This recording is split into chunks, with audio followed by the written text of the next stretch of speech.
You ask Tiger to solve. This deals with linear equations with one unknown. The final result is x equals 2 over 5.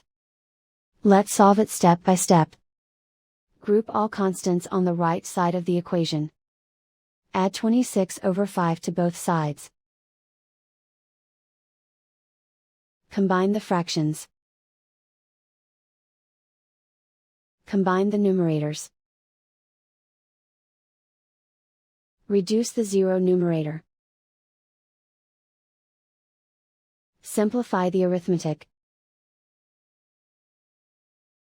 Convert the integer into a fraction.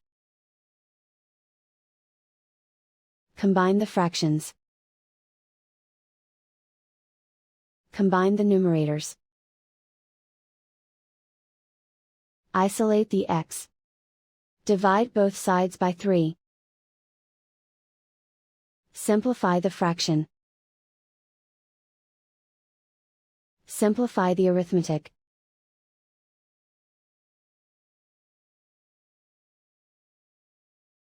And so the final result is x equals 2 over 5.